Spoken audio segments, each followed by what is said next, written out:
So in today's video, we have a big question that's been in social media and in our personal lives, and we're gonna give our take on this question. Question is, should marriage and relationships be 50-50?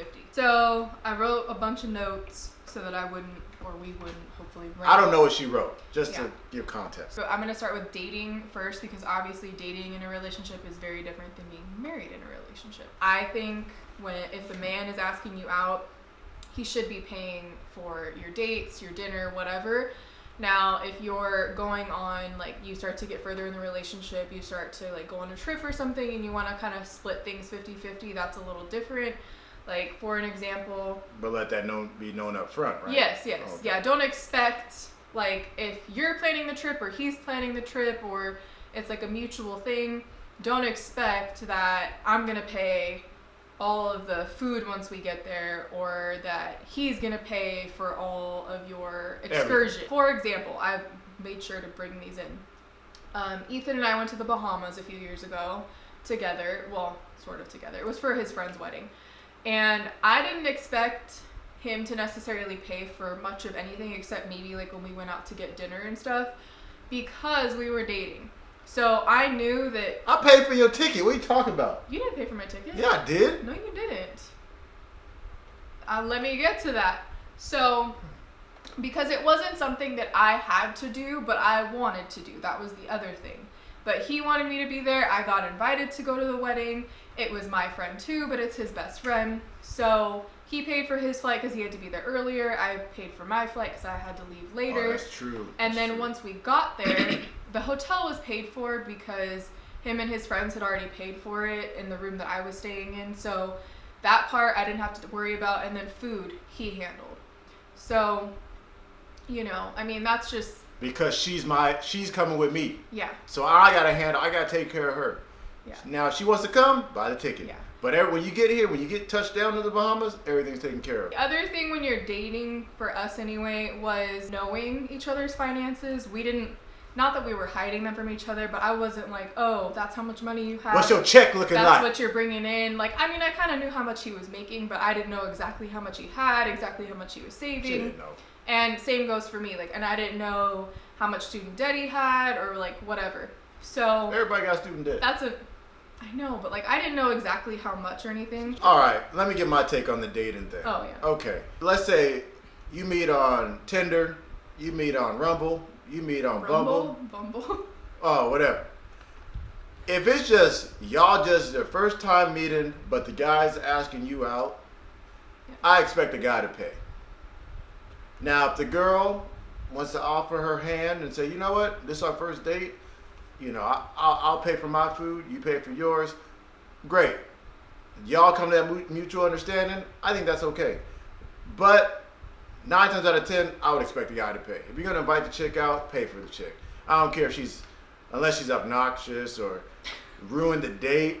Even then, pay for it and cut ties. Yeah. That's in the dating realm. I say that's the best way to handle things. If y'all going on a trip, like we said, the Bahamas, she pays for a plane ticket, and once you get out there, you handle everything else. But she has to show some type of, you know, she can't just be a moocher. Yeah. She can't mooch off you. So she got to show some type of offer every now and then. Initiative where she can, all right, you know, you want to have, you know, this and that. All right, pay for your plane ticket and I'll take care of everything out here. Yeah. And I think that's a good balance. So marriage financially, completely different story. I would say this is something very important to talk about before you get married too, so that you know you guys are going to be on the same page. For us, it's not 50-50. Now, I don't think marriage should be 50-50. No. As a whole, marriage, in our opinion, should not be 50-50. When we say financially it's not 50-50, what I mean by that is, like, we're not splitting all of our bills in half and, like, okay, you pay $1,000, I pay $1,000.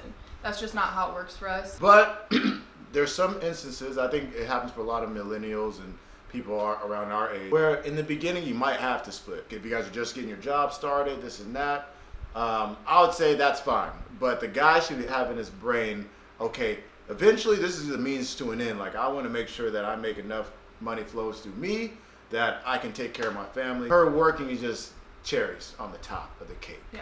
What he means by that, because like obviously our incomes, we think of them as one pot. Even if they weren't in one bank account, we think of them as like, this is our money. Like what you make is ours. Yeah. And what you have in debt is ours, kind of thing. But what you make is always yours. That is not true. Yeah, when Courtney's like, yeah, I make my money. She's like, yeah, but it's my money. But when I make money, I'm like, yeah, it's our money. That is not It's true. interesting how that works. No. Yeah. That is not true. Absolutely not. But comment below if y'all ever had a wife that says, oh, when she makes money, it's her money.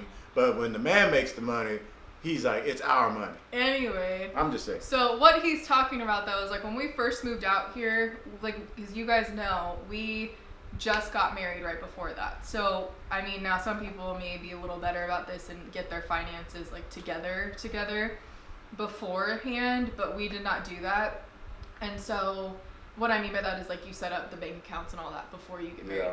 But we didn't do that. So when we got out here, it was like a million different things going on financially with the house and the renovations and all that. So it was like, okay, I'm making this, you're making this. Let's figure out who can pay what kind of thing so that we're not going crazy. And so we kind of just like, okay, I'll handle this, you handle this.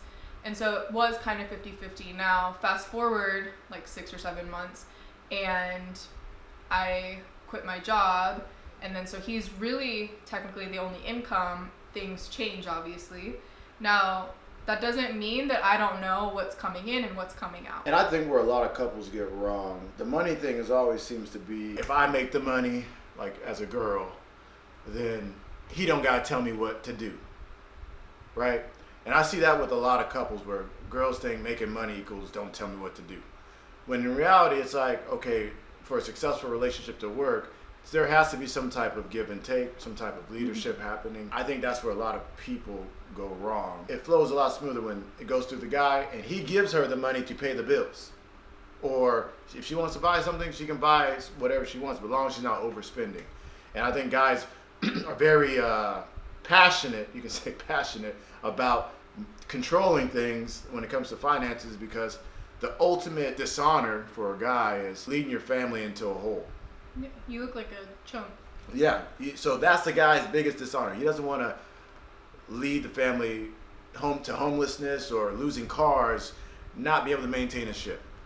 Yeah. So that's why I feel like that's why guys are so controlling with finances, because it's their job to keep the relationship going. And I think one thing Ethan and I do that might be a little different is we both know certain things that we enjoy spending money on or that we really like to do that maybe they're not necessities, and we're not going to gripe on each other about those things. But obviously if he went out and he wants to spend $5,000 on fishing gear, and I'm like, I mean, I don't think he would do that. I'm just giving you an example.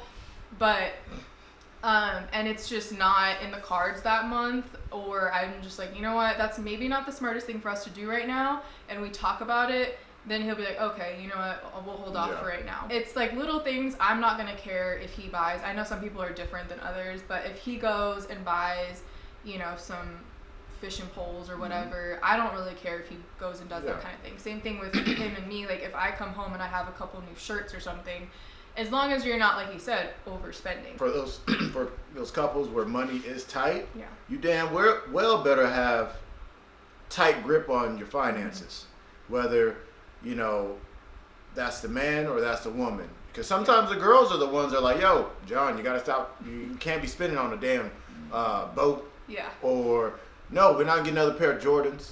I don't even wear Jordans. I'm just saying shoes or stuff like that, where y'all gotta talk about it. Yes. But and you know if you're better at finances or they are, or maybe you both are equally good at it. Maybe she overspends and she's like, you know what, I just know if I have X amount of money in my hands, it's gone. Yeah, and he probably knows it too. He's like, okay, well, she's like, so just give me $200 because that's all we need for groceries and I'll be good. Or I really want to go shopping, can I have X amount of money? And he's like, okay, cool. You know, so if you know yourself, admit it first and, you know, talk about those things and be open about it.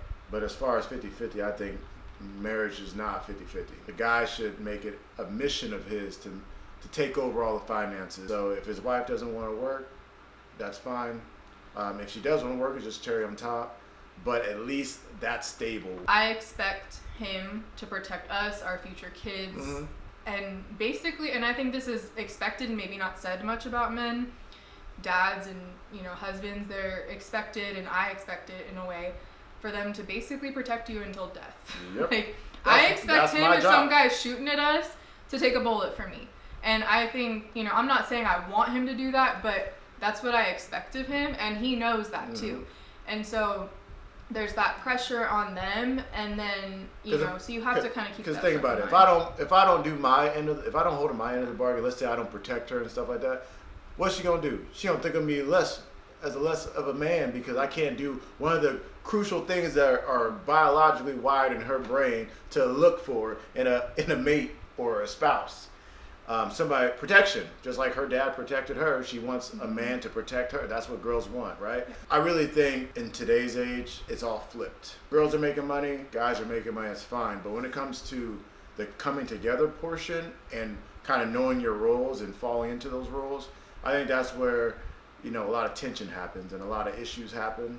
And I hope to see a change in that, because all the healthy relationships I've seen usually falls into that traditional role. You just, there's so many things I think in our natural, like how we were created, that as men and women, that we balance each other out so beautifully, honestly. And like he said, men, you know, he, like my dad protected me, he's expected to protect me. He knew that was something, becoming my husband, that was kind of a requirement, if you will. And then same goes for me.